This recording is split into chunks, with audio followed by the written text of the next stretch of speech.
السلام علیکم ورحمۃ اللہ۔ آپ کو پتہ ہے ہمارا دور قرآن کی کلاس چل رہی ہے، صبح 9 بجے 11 بجے پاکستانی ٹائم ہوتی ہے، لیکن آج لائیو نہیں آئی میں۔ لائیو کلاس ہوتی ہے ہماری ڈیلی 2 ٹائم، صبح 11 بجے پاکستانی ٹائم، رات کو 9 بجے پاکستانی ٹائم۔ رات کی کلاس تو اپنے ٹائم پہ ہوگی، صبح کی نہیں ہوئی تو میں ریکارڈنگ آج بھیج رہی ہوں تاکہ دورہ قرآن کی کلاس ڈسٹرب نہ ہو۔ ابھی ہم پڑھیں گے سورہ مائدہ پارہ لا یحب اللہ، یعنی چھٹا پارہ، آیت نمبر 42 سے، انشاءاللہ 42 سے پڑھیں گے۔ تو یہاں سے آگے تک ہم تفسیر تھوڑی مختصر تفسیر اور ترجمہ بھی کریں گے۔ دورہ قرآن چل رہا ہے، رمضان میں اس کی اختتامی دعا ہوگی انشاءاللہ۔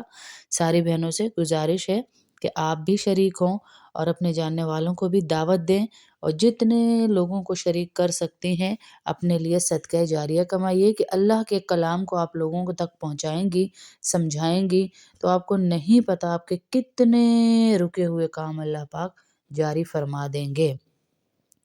اعوذ باللہ من الشیطان الرجیم، بسم اللہ الرحمن الرحیم۔ سماعون للکذب اکالون للسحت، فإن جاءوك فاحكم بينهم فأعرض عنهم وإن تعرض عنهم فلن يضروك شيئا وإن حكمت فاحكم بينهم بالقسط إن الله يحب المقسطين وكيف يحكمونك وعندهم التوراة فيها حكم الله ثم يتولون من بعد ذلك وما أولئك بالمؤمنين۔ یہ کان لگا لگا کر جھوٹی باتیں سننے والے، جی بھر بھر کر حرام کھانے والے ہیں۔ چنانچہ اگر یہ تمہارے پاس آئیں تو چاہے ان کے درمیان فیصلہ کر دو اور چاہے ان سے منہ موڑ لو۔ یعنی یہاں پہ یہودیوں کے بارے میں اللہ کے نبی صلی اللہ علیہ وسلم سے کہا جا رہا ہے کہ چاہے تو فیصلہ کرو، چاہے تو منہ موڑ لو۔ اگر تم ان سے منہ موڑو گے تو یہ تمہیں کوئی نقصان نہیں پہنچا سکیں گے، اور اگر فیصلہ کرنا ہو تو انصاف سے فیصلہ کرو، یقیناً اللہ انصاف کرنے والوں کو پسند فرماتا ہے۔ اور یہ کیسے تم سے فیصلہ لینا چاہتے ہیں جبکہ ان کے پاس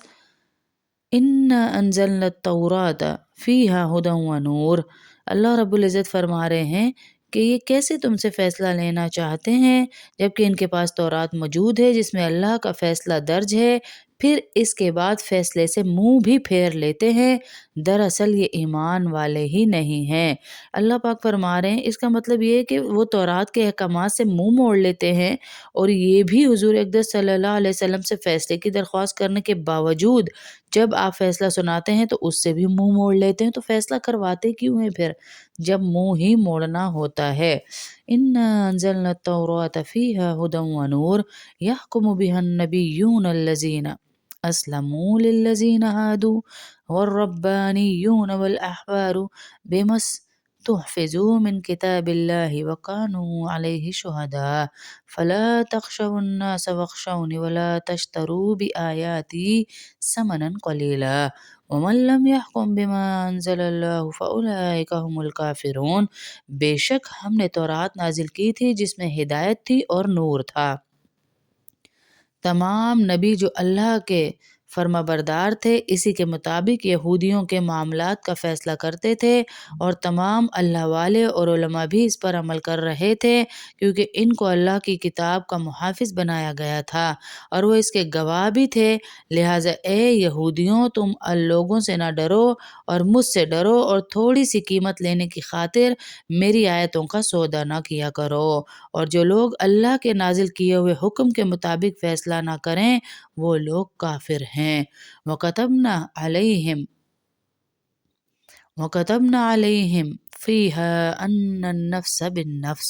وَالْعَيْنَ بِالْعَيْنِ وَالْأَنْفَ بِالْأَنْفِ وَالْأُذُنَ بِالْأُذُنِ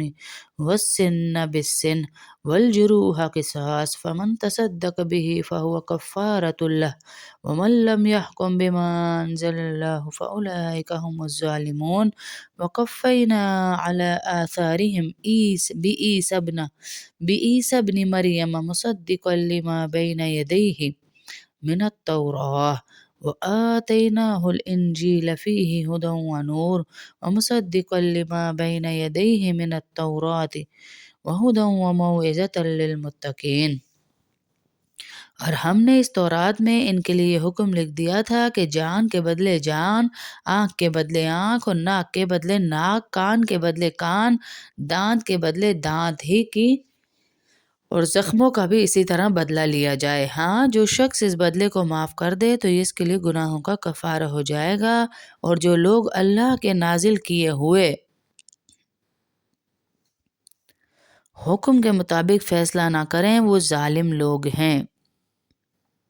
اور ہم نے ان پیغمبروں کے بعد عیسیٰ ابن مریم کو اپنے سے پہلے کتاب یعنی تورات کی تصدیق کرنے والا بنا کر بھیجا تھا، اور ہم نے ان کو انجیل عطا کی جس میں ہدایت تھی اور نور تھا، اور جو اپنے سے پہلی کتاب یعنی تورات کی تصدیق کرنے والی اور متقیوں کے لیے سراپا نصیحت بن کر آئی تھی۔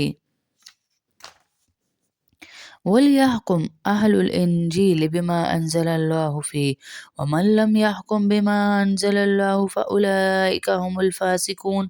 وَأَنزَلْنَا إِلَيْكَ الْكِتَابَ بِالْحَقِّ مُصَدِّقًا لِمَا بَيْنَ يَدَيْهِ مِنَ الْكِتَابِ وَمُهَيْمِنًا عَلَيْهِ فَاحْكُمْ بَيْنَهُمْ بِمَا أَنزَلَ اللَّهُ وَلَا تَتَّبِعْ أَهْوَاءَهُمْ أَمَّا جَاءَكَ مِنَ الْحَقِّ لِكُلٍّ جَعَلْنَا مِنْكُمْ شِرْعَةً وَمِنْهَاجًا وَلَوْ شَاءَ اللَّهُ لَجَعَلَكُمْ أُمَّةً وَاحِدَةً وَلَكِنْ لِيَبْلُوَكُمْ فِيمَا آتَاكُمْ فَاسْتَبِقُوا الْخَيْرَاتِ إِلَى اللَّهِ مَرْجِعُكُمْ جَمِيعًا فَيُنَبِّئُكُمْ بِمَا كُنْتُمْ فِيهِ تَخْتَلِفُونَ۔ اور انجیل والوں کو چاہیے کہ اللہ نے اس میں جو کچھ نازل کیا ہے اس کے مطابق فیصلہ کریں، اور جو لوگ اللہ کے نازل کیے ہوئے حکم کے مطابق فیصلہ نہ کریں وہ لوگ فاسق ہیں۔ اور اے رسول محمد صلی اللہ علیہ وسلم، ہم نے تم پر بھی حق پر مشتمل کتاب نازل کی ہے جو اپنے سے پہلی کتابوں کی تصدیق کرتی ہے اور ان کی نگہبان ہے، لہٰذا ان لوگوں کے درمیان اسی حکم کے مطابق فیصلہ کرو جو اللہ نے نازل کیا ہے، اور جو حق بات تمہیں پاس آ گئی ہے تمہارے، اسے چھوڑ کر ان کی خواہشات کے پیچھے نہ چلو۔ تم میں سے ہر ایک امت کے لیے ہم نے ایک الگ شریعت اور طریقہ مقرر کیا ہے، یعنی یہودی اور عیسائی حضور صلی اللہ علیہ وسلم کی دعوت کو قبول کرنے سے جو انکار کر رہے تھے، اس کی ایک وجہ یہ تھی کہ اسلام میں عبادت کے طریقے اور بعض دوسرے احکام حضرت موسیٰ اور حضرت عیسیٰ کی شریعت سے مختلف تھے، اور ان لوگوں کو ان نئے احکام پر عمل کرنا بھاری معلوم ہوتا تھا۔ اس آیت نے واضح کر دیا کہ ہر حکم میں اللہ کی حکمت ہے اور ہر پیغمبر کو الگ الگ شریعت دی گئی۔ اس کی ایک وجہ تو یہ تھی کہ ہر زمانے کے تقاضے الگ ہوتے ہیں، لیکن ایک وجہ یہ بھی کہ اس کے ذریعے یہ واضح کرنا مقصود ہے کہ عبادت کا کوئی ایک طریقہ یا ایک قانون اپنی ذات میں کوئی تقدس نہیں رکھتا، اس میں جو کچھ تقدس پیدا ہوتا ہے وہ اللہ کے حکم سے پیدا ہوتا ہے۔ اللہ جس زمانے میں اللہ تعالیٰ جو حکم دے ہمیں وہ حکم پورا کرنا ہے، طریقوں سے کچھ نہیں ہوتا۔ پھر فرمایا، اور اگر اللہ چاہتا تو سب کو ایک امت بنا دیتا، لیکن الگ الگ شریعتیں اس لیے دیں تاکہ جو کچھ اس نے تمہیں دیا ہے اس میں تمہیں آزمائے، لہٰذا نیکیوں میں ایک دوسرے سے آگے بڑھنے کی کوشش کرو اور اللہ ہی کی طرف سب کو لوٹ کر جانا ہے۔ اس وقت وہ تمہیں وہ باتیں بتائے گا جن میں تم اختلاف کرتے تھے، یعنی جو فرقے بنا بنا کے بیٹھے ہوئے نا، تو اللہ ہی ان کو جاتے بتائیں گے کہ یہ کیا کر کر آئے ہو۔ وَأَنِحْكُمْ بَيْنَهُمْ بِمَا أَنزَلَ اللَّهُ وَلَا تَتَّبِعْ أَهْوَاءَهُمْ وَاحْذَرْهُمْ أَن يَفْتِنُوكَ عَن بَعْضِ مَا أَنزَلَ اللَّهُ إِلَيْكَ فَإِن تَوَلَّوْا فَاعْلَمْ أَنَّمَا يُرِيدُ اللَّهُ أَن يُصِيبَهُم بِبَعْضِ ذُنُوبِهِمْ وَإِنَّ كَثِيرًا مِّنَ النَّاسِ لَفَاسِقُونَ أَفَحُكْمَ الْجَاهِلِيَّةِ يَبْغُونَ وَمَنْ أَحْسَنُ مِنَ اللَّهِ حُكْمًا لِقَوْمٍ يُوقِنُونَ۔ رکو نمبر 7 یہاں مکمل ہوا۔ اور ہم حکم دیتے ہیں کہ تم ان لوگوں کے درمیان اسی حکم کے مطابق فیصلہ کرو جو اللہ نے نازل کیا ہے،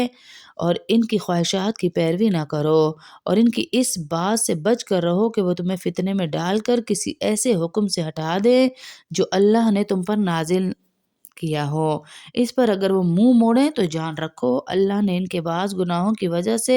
ان کو مصیبت میں مبتلا کرنے کا ارادہ کر رکھا ہے، اور ان لوگوں میں سے بہت سے لوگ فاسق ہیں۔ بھلا کیا یہ جاہلیت کا فیصلہ حاصل کرنا چاہتے ہیں؟ حالانکہ جو لوگ یقین رکھتے ہیں ان کے لیے اللہ تعالیٰ سے اچھا فیصلہ کرنے والا کون ہو سکتا ہے؟ اسی لیے فرمایا گیا کہ بہت سارے معاملے ایسے ہوتے ہیں، ہمیں لگتا ہے کہ یہ ہماری زندگی سے چلا گیا تو ہمارے ساتھ یہ ہو جائے گا، یہ چلا گیا تو یہ، اس میں اللہ کی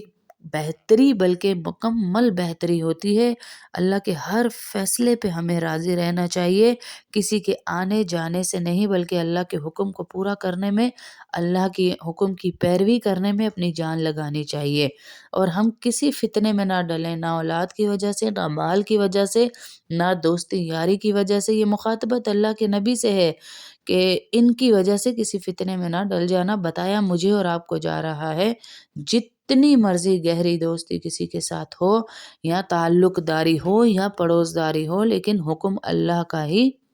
مانا جائے گا۔ اللہ پاک آپ سب کا آنا قبول کرے، سب کی پریشانیاں دور کرے۔ جو سن رہی ہیں تفسیر کی کلاس، دورہ قرآن، اللہ پاک ان کے گھروں میں خوشحالی دے، برکتیں دے، عزتیں دے، ان کی دعائیں قبول کرے، ان کی اولاد کو فرما بردار بنائے، نیک بنائے،